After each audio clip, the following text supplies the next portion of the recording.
as ações diretas, e já havia maioria para declarar constitucional tanto a regra de transição quanto a regra definitiva, as ações diretas diziam sobre a constitucionalidade do texto, mas não adentravam a interpretação que foi dada já, e o plenário já definiu essa questão no RE 1.276.977, que é o próximo da pauta, o plenário, mantendo a constitucionalidade dos dispositivos legais, fixou uma regra que permitia ao segurado não ser prejudicado pela aplicação da regra de transição. Eu até leio aqui o tema 1102, o segurado que implementou as condições para o benefício previdenciário após a vigência da Lei 9.876 e antes da vigência das novas regras constitucionais, introduzidas pela Emenda Constitucional 103 de 2019, tem o direito de optar pela regra definitiva, caso esta lhe seja mais favorável. Isso já havia sido definido pelo plenário, e nas ações diretas, somente Vossa Excelência, salvo engano, e o ministro Gilmar fizeram uma ressalva de que, uma vez julgado as ações diretas, não haveria possibilidade de discussão sobre essa possibilidade da opção pela regra mais favorável.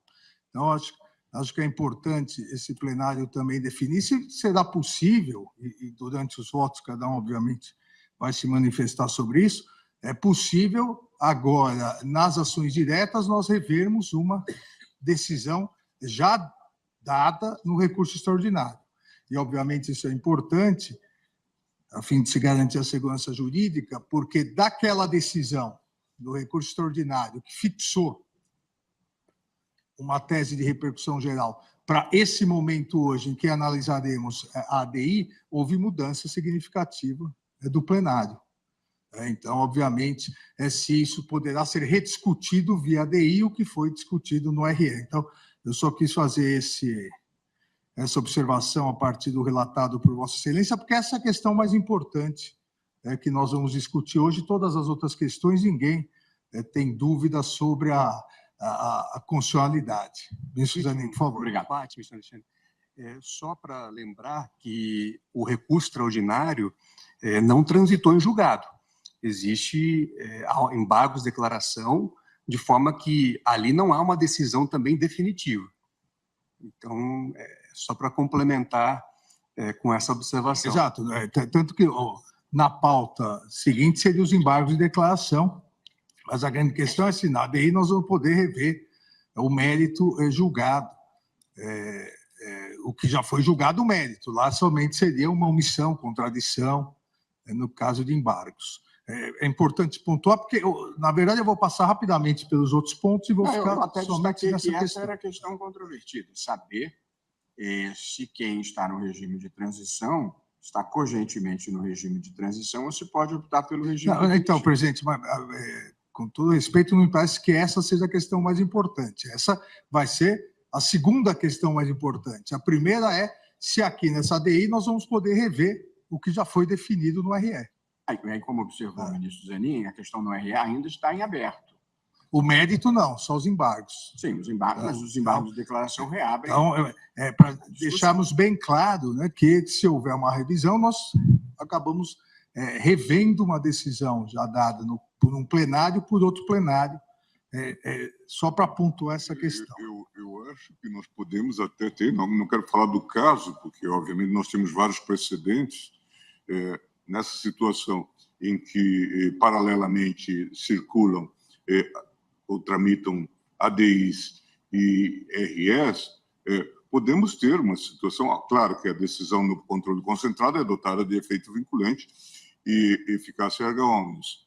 E, eventualmente, se tivéssemos uma decisão em RE, ela seria passível de revisão dos embargos de declaração. Isso também seria possível de ser feito. Há precedente, ministro Gilmar, Eu acho que há vários nesse Tribunal de Provimento de Embargos de Declaração, porque supervenientemente, em ação direta, o Supremo decidiu de forma diversa. Sim. Tem precedente nesse sentido, mas ainda não estamos pré-julgando, vamos ouvir o voto do ministro Alexandre. Não, presidente, eu não estou dizendo que não é possível, eu quero que fique claro exatamente que essa ADI pode ser utilizada como embargos infringentes em relação ao recurso extraordinário. Essa é a questão que se coloca.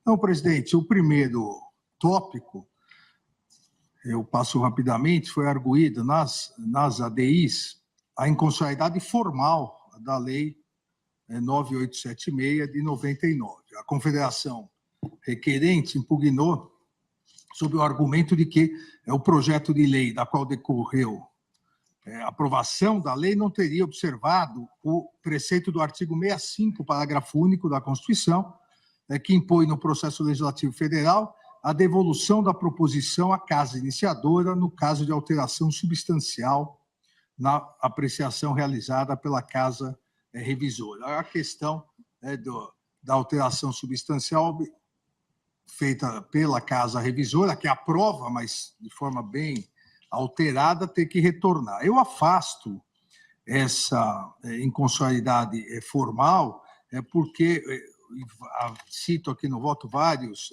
precedentes, na verdade, uma adequação de redação, ela não significa uma alteração substancial. Não é possível aqui constatar, nesse caso, que houve uma alteração substancial na redação. O que houve, e ocorre várias vezes no processo legislativo, um artigo somado com outro, uma emenda substitutiva, uma emenda aglutinativa, sem alterar propriamente o efeito normativo que produzirá a norma após ser aprovada. Então, eu afasto, mantendo, inclusive, o que o plenário da Corte já havia decidido em sede cautelar. O segundo ponto é o período de carência para a concessão do salário maternidade de determinadas seguradas. A impugnação do artigo 25, inciso 3º, e artigo 26, inciso 6º, da Lei 8.213, de 91. Como sabemos, a legislação previdenciária fixou períodos específicos de carência para a concessão de determinados benefícios. Nesse contexto, após a edição da Lei 9876, de 99, houve a necessidade, passou a existir a necessidade de determinadas seguradas, e essas seguradas são aquelas contribuintes individuais, também as seguradas especiais e as seguradas facultativas, que essas seguradas passassem a recolher ao menos 10 contribuições mensais como condição para que pudessem pleitear o salário maternidade, afastando expressamente a carência para as demais categorias de beneficiadas, ou seja, houve esse destaque em relação às contribuintes individuais, às seguradas especiais e às seguradas facultativas. É importante salientar, e esse é um ponto fulcral aqui nessa ADI, que esse dispositivo que estabeleceu isso, na verdade, essa nova alteração, ela não trouxe grandes transformações do que era o dispositivo originário da lei. Então, mesmo após a alteração, e sofreu uma nova alteração com a Lei 13.846 de 2019, o que houve foram pequenas alterações terminológicas, topográficas, continuou havendo a regra da não necessidade do período de carência e a exceção para essas três hipóteses. Os requerentes argumentam que exigir um período de carência nessas hipóteses restritas violaria os preceitos constitucionais consubstanciadores do direito à licença maternidade, igualdade de condições entre trabalhadores urbanos e rurais, da equivalência de benefícios e da proteção constitucional à maternidade.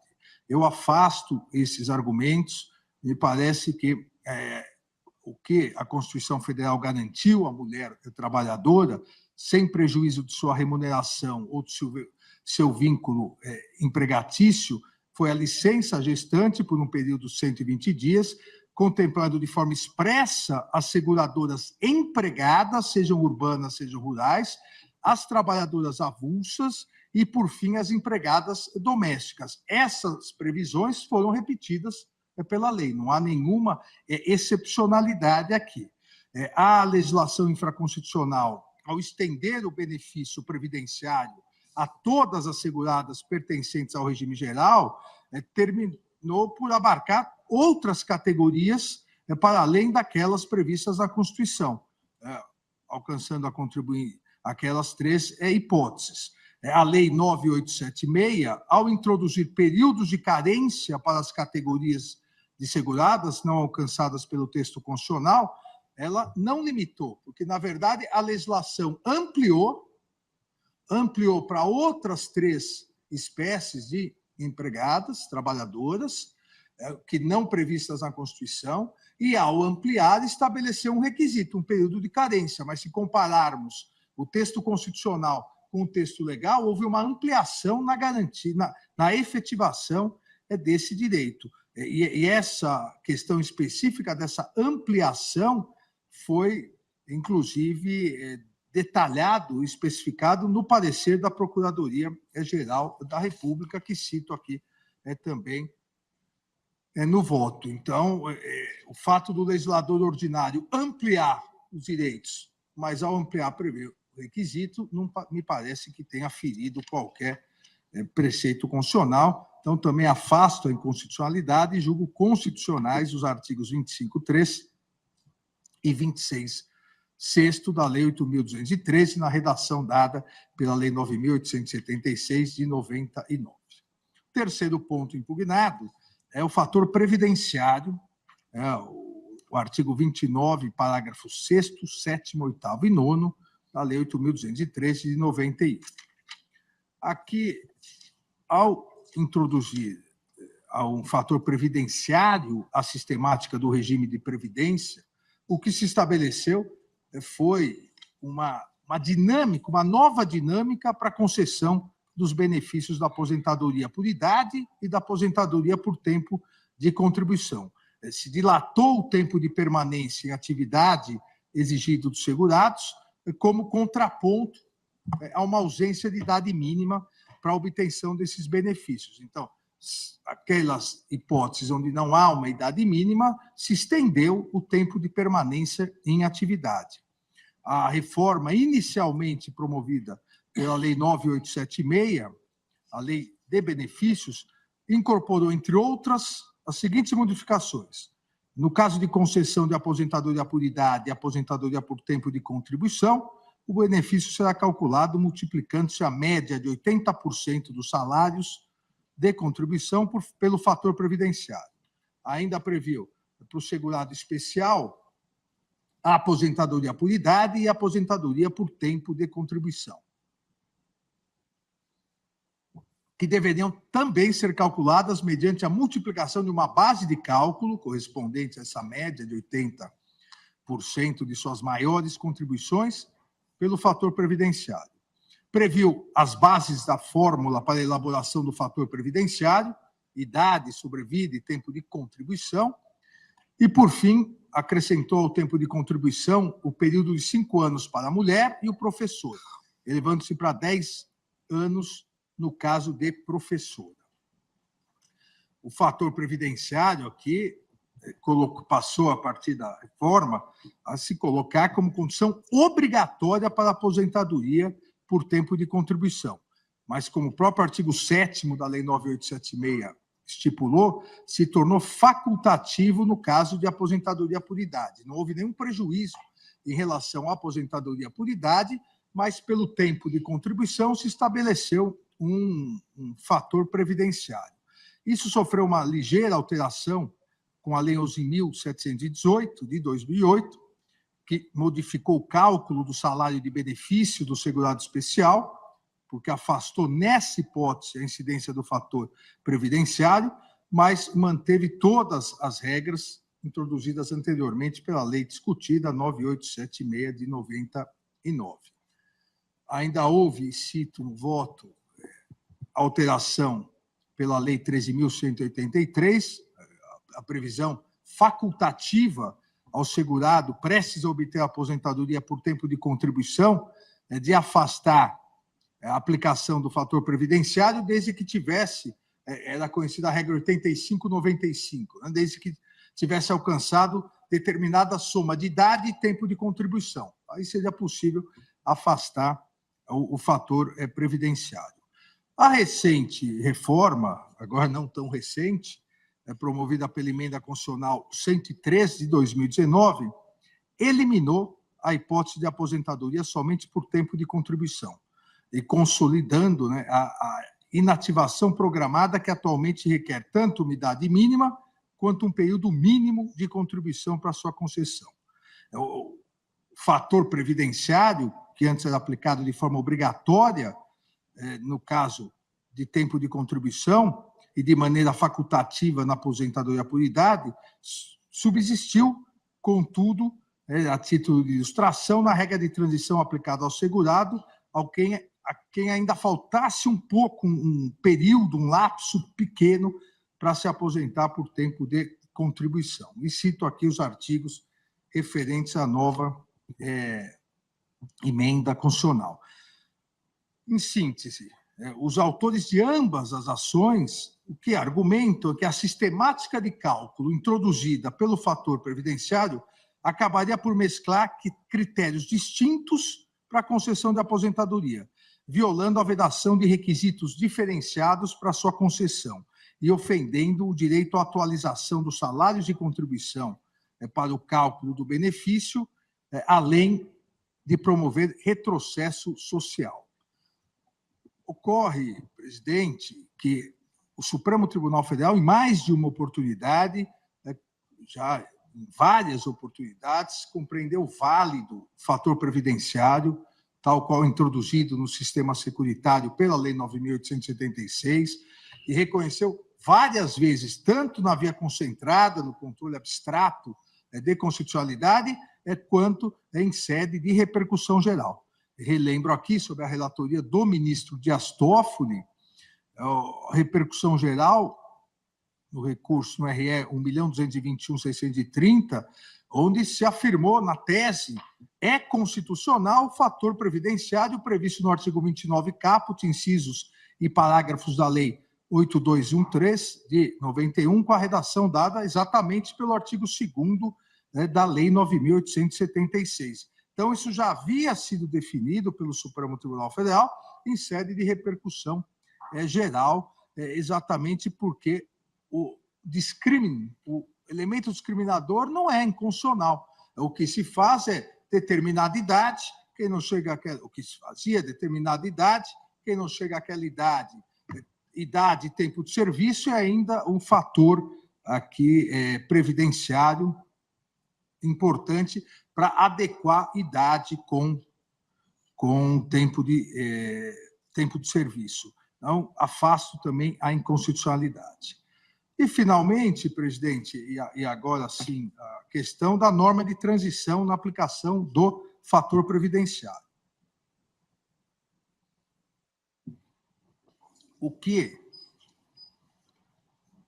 E aqui o objeto principal dessa discussão, e a mesma discussão, na verdade, essa norma de transição, artigo 3º, 5º, 6º e 7º da Lei 9.876, já havia obtido 5 votos pela constitucionalidade, na verdade, 7 votos pela constitucionalidade, realmente não há inconstitucionalidade, seja na regra definitiva, seja na regra de transição, e dos 7 votos, somente 2, de Vossa Excelência e do ministro Gilmar Mendes, acabaram também analisando e assentando que a declaração de constitucionalidade, especificamente do artigo 3º, obstaria a possibilidade de afastar a regra de transição, inclusive nas hipóteses tratadas no recurso extraordinário. Então, a questão a regra de transição é constitucional. Aqui me parece que nem há necessidade de uma discussão maior da regra de transição, é constitucional, porque a regra de transição, desde os debates legislativos, passando pelos debates no Supremo Tribunal Federal, no julgamento da repercussão geral, a regra geral, o que ela pretendia, o que ela pretende perdão, a regra geral não, a regra de transição, o que ela pretende é beneficiar o segurado. Então, se fez uma regra de transição para que ele não fosse prejudicado em determinados casos. Ocorre que, na aplicação da regra de transição, determinados segurados tiveram prejuízo. E a questão que se coloca, inclusive em relação à constitucionalidade, é se esses que tiveram prejuízo, eles poderiam optar pela regra geral, pela regra definitiva. Então, olha, a regra de transição foi feita para que eu não sofresse um prejuízo. Só que, no meu caso específico, a aplicação dessa regra de transição me prejudicou. Eu opto, então, para regra geral. Isso foi discutido no recurso extraordinário e isso, que tudo indica, é o que será discutido aqui nessas duas ADIs. Então, nesse ponto, o objeto principal da discussão é a definição se o segurado do INSS, que ingressou no sistema previdenciário até o dia anterior da publicação da lei nova, que foi 26 de novembro de 99, se esse segurado ele tem o direito de optar para o cálculo do seu salário de benefício, de optar não pela regra transitória que o prejudica, mas pela regra definitiva prevista no artigo 29, incisos 1 e 2 da Lei 8.213, quando isso lhe for mais favorável, para lhe assegurar não um prejuízo, mas sim um benefício mais elevado. Não há aqui a discussão de se mesclar regras. Essa situação de determinado segurado, vamos aplicar uma parte da lei anterior, outra da lei atual. Não.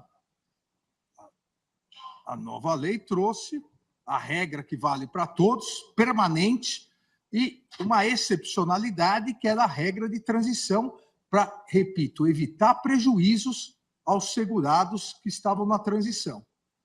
Ao se aplicar essa transição, ficou constatado que alguns que deveriam ser beneficiados foram prejudicados. O que eles pedem?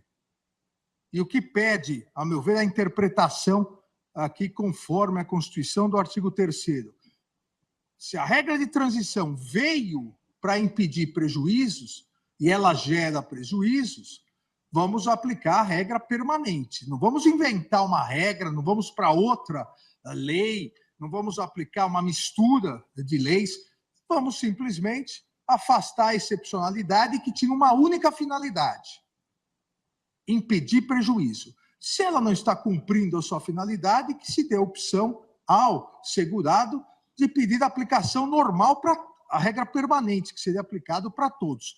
E, repito, exatamente para evitar que haja prejuízo no benefício. Dessa forma, presidente, para aqueles todos filiados no regime geral de previdência social até a data da publicação da lei, e repito, 26 de novembro de 99, criou-se uma regra de transição para excluir do cálculo do benefício os salários de contribuição anteriores a julho de 94. E por que o legislador fez isso? E as discussões legislativas todas? Porque no cálculo se pretendia evitar que aqueles salários de contribuição anteriores a julho de 95, ou seja, 5 anos e meio antes da aprovação da lei, a ideia é que esses salários iriam atrapalhar a média, porque eram salários defasados. Então, a regra de transição afasta para não gerar um prejuízo tão grande ao segurado. Só que, em algumas hipóteses, como eu disse, se contar a regra geral, não afastando esses salários de contribuição anteriores a julho de 94, em algumas hipóteses, isso mantém um benefício melhor. Em outras palavras, Se o legislador tivesse estabelecido só uma regra, a regra permanente, inúmeros segurados teriam sido beneficiados. Beneficiados não. Inúmeros segurados não teriam sido prejudicados. Agora, o legislador quis ajudar, só que ao tentar ajudar, todos prejudicou muitos. Se extirpássemos a regra de transição, esses muitos teriam o mesmo tratamento. Eu faço questão de insistir nisso, porque eles não estão pedindo um tratamento especial, o mesmo tratamento de todos os demais. Vossa Excelência, me concede uma parte, ministro Alexandre. Estamos todos aqui acompanhando atentamente o voto de Vossa Excelência, e é uma matéria que demanda essa minudência percussiente. Se bem depreendi, Vossa Excelência está a dizer que não há aplicação concomitante das duas regras, há uma possibilidade de escolha diante da situação que se apresentar por parte do segurado. É disso que... Exatamente. Não se misturam critérios, não se misturam regras. Aqueles segurados que até... Para aqueles segurados, né, que até a data já eram filiados até 99, novembro de 99, qual foi o pensamento do legislador? Eles já estão segurados. Daqui para frente, é uma regra permanente. Mas e esses todos? Se nós aplicarmos essa regra, eles serão prejudicados. Então, vamos excluir, pegar 5 anos, vamos excluir os salários de contribuição que é antes de 94, porque aí eles não serão prejudicados, mas houve o prejuízo. Então, qual é a proposta da interpretação? Que é exatamente o que ocorreu no RE, na repercussão geral. O segurado deve ter a opção de falar, não, eu quero a aplicação da regra geral. Quer dizer, ele não vai pedir uma outra norma, uma interpretação de A com B, não. Eu agradeço, em outras palavras, eu agradeço o que o legislador fez por mim para melhorar minha situação, só que eu quero ser tratado igual a todo mundo.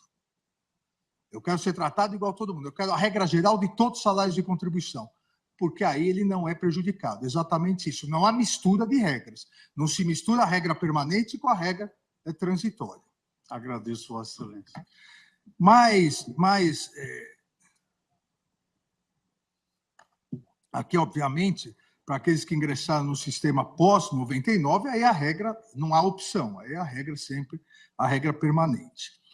Mais recentemente, a reforma da Previdência, né, já citada emenda constitucional 103, de 12/11 de 2019, estabeleceu que esse limite fixado em julho de 94, que era a regra transitória, passasse a ser regra permanente até que a lei disciplinasse a matéria. Eu cito aqui o artigo 26. Na exposição de motivos do projeto de lei 1527, 99, convertido na lei 9.876, também de 99, a que estamos discutindo, esclareceu, veja, ministro Fachin, o porquê dessa exclusão antes de 94. A exposição de motivos fez questão de esclarecer que a intenção da regra de transição, ao excluir as contribuições anteriores a julho de 94, a intenção era preservar o valor das aposentadorias dos efeitos deletérios dos altos índices de inflação do período anterior a tal marco. Então, uma bondade que acabou virando uma maldade em muitos casos, não em todos os casos, mas, e no meu voto na repercussão geral, eu demonstrei uma bondade que se pretendia ao afastar os salários de contribuição antes de 94, em virtude da alta inflação, uma bondade que, para os casos onde o valor da aposentadoria é menor, essa bondade virou maldade. Para os valores maiores, todos os valores maiores dos segurados, eles optam pela regra de transição. Os valores menores, até 1.300, os valores menores que foram prejudicados.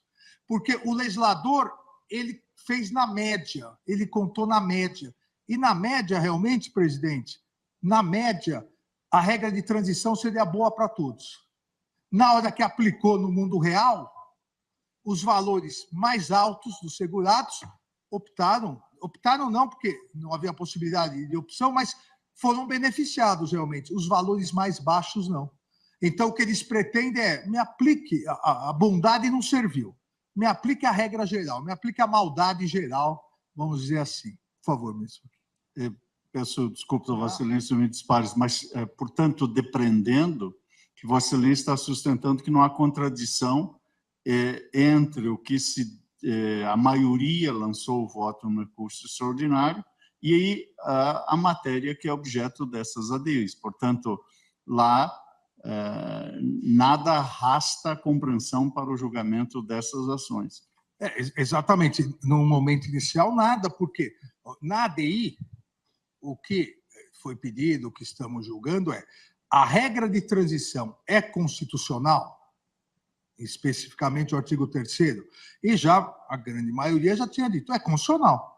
Na repercussão geral, nós, por maioria, 6-5, dissemos, na verdade, os 11 disseram, o artigo 3º é constitucional. Exatamente da mesma maneira que estamos a fazer aqui.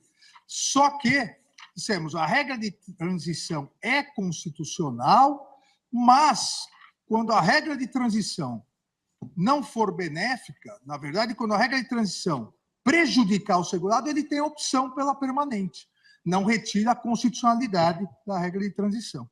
Porque, eu volto aqui a insistir, a exposição de motivos e toda a discussão no processo legislativo, tanto a exposição de motivo quanto a discussão, foram muito claras em dizer, antes de 94, antes de julho de 94, a inflação era muito grande.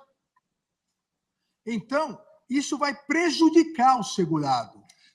Vamos excluir, como realmente, eu volto a dizer, prejudicaria os valores mais altos dos segurados. Mas os valores menores, eles foram prejudicados pela regra de transição. Em outras palavras, era melhor ter deixado, principalmente para aqueles que mais necessitam, era melhor ter deixado só uma regra, a regra permanente, porque aí não haveria tratamentos diferenciados e prejuízo.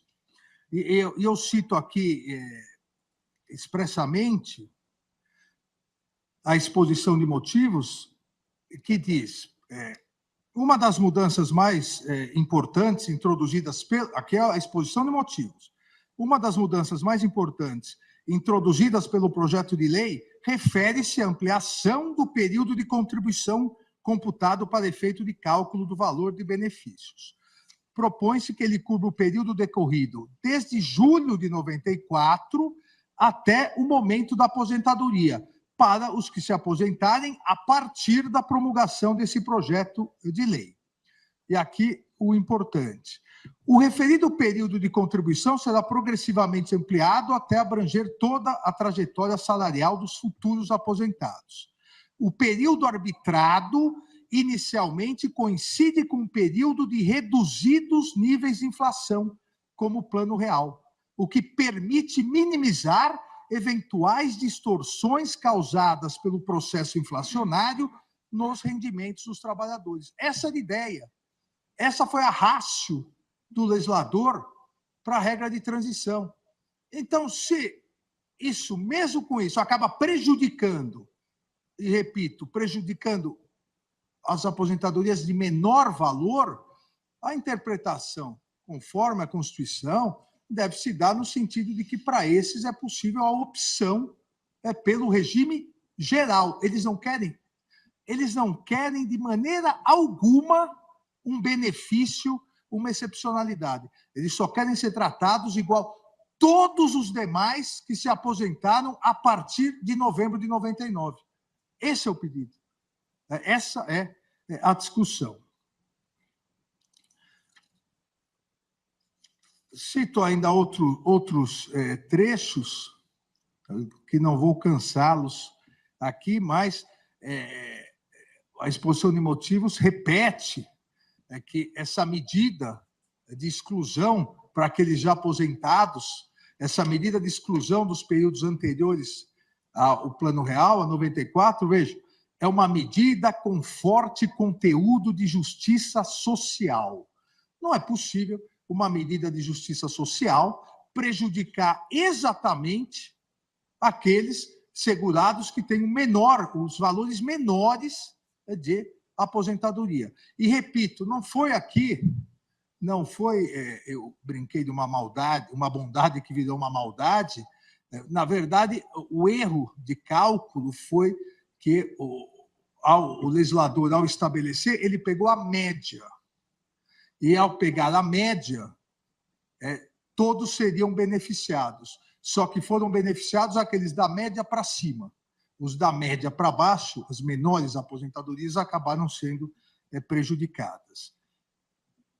Ao analisar, porque esse assunto é de 99, então é antigo, ao analisar as leis supramencionadas, 99, as alterações, a jurisprudência do Superior Tribunal de Justiça entendia não ser possível aos que se filiaram ao regime anterior, antes da edição de 99, optar pela regra definitiva.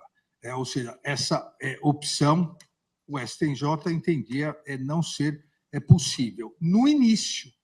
Mas o próprio Superior Tribunal de Justiça, a partir do julgamento no recurso especial pela sistemática dos recursos repetitivos, exatamente que deu origem ao acórdão recorrido na nossa repercussão geral, o próprio STJ, repito, em recurso especial, já na sistemática dos recursos repetitivos, revendo os precedentes anteriores, ressaltou a necessidade de interpretar-se a regra de transição de forma mais consentânea com o objetivo que orientou o legislador.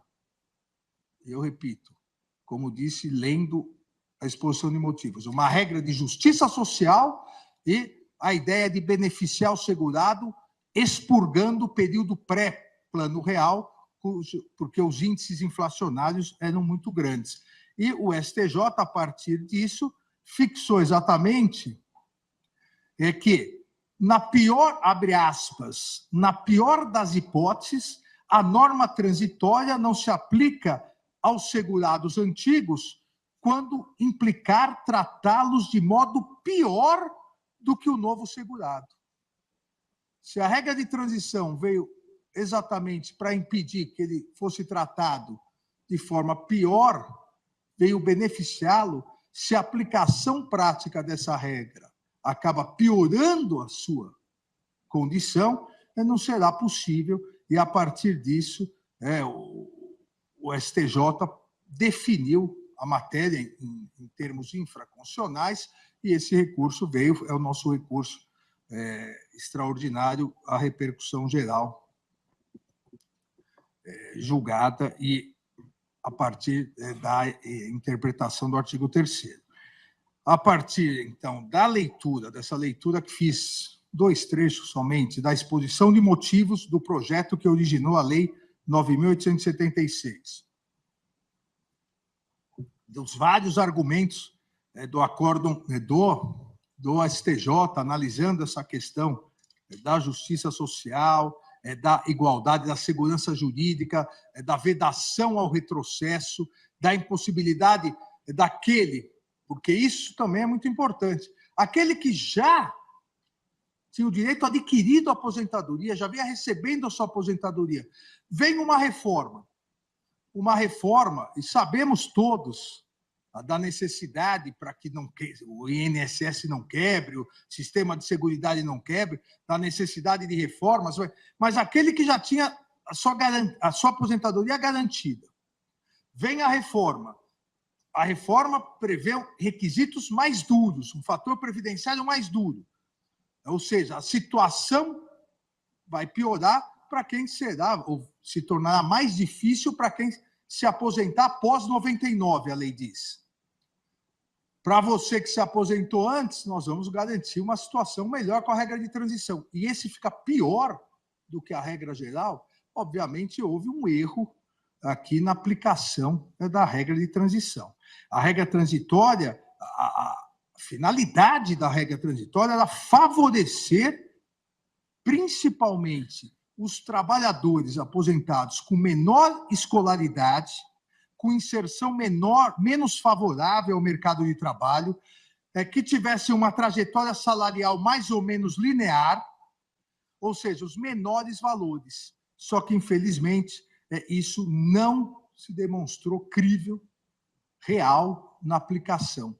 Aqueles de menor escolaridade, aqueles que tiveram, aqueles que tinham, estavam na base do mercado salarial, dos valores salariais, acabaram sendo prejudicados.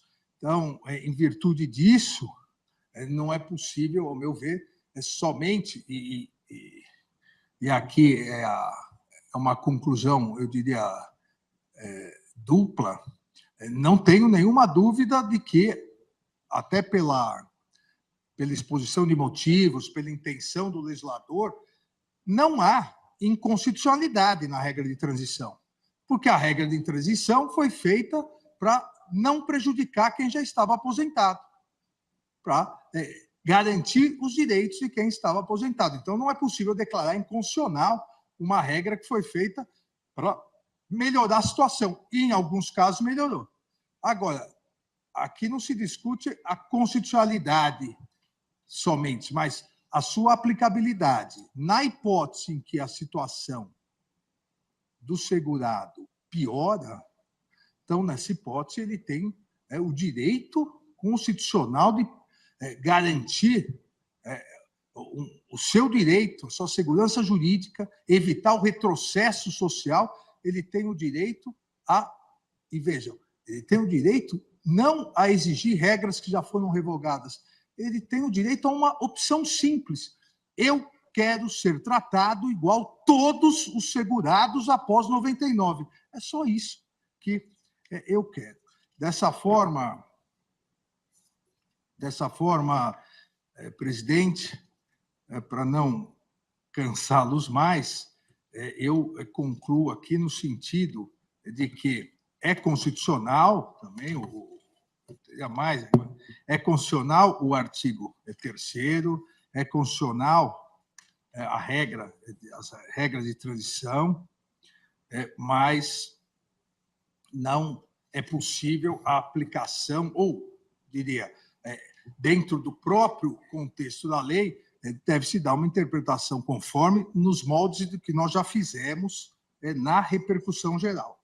Ou seja, uma interpretação conforme no sentido de que o segurado que implementou as condições para o benefício previdenciário após a vigência da Lei 9876, de 99, e antes da vigência das novas regras constitucionais, tem o direito de optar pela regra definitiva. É só isso que ele quer, caso lhe seja mais favorável.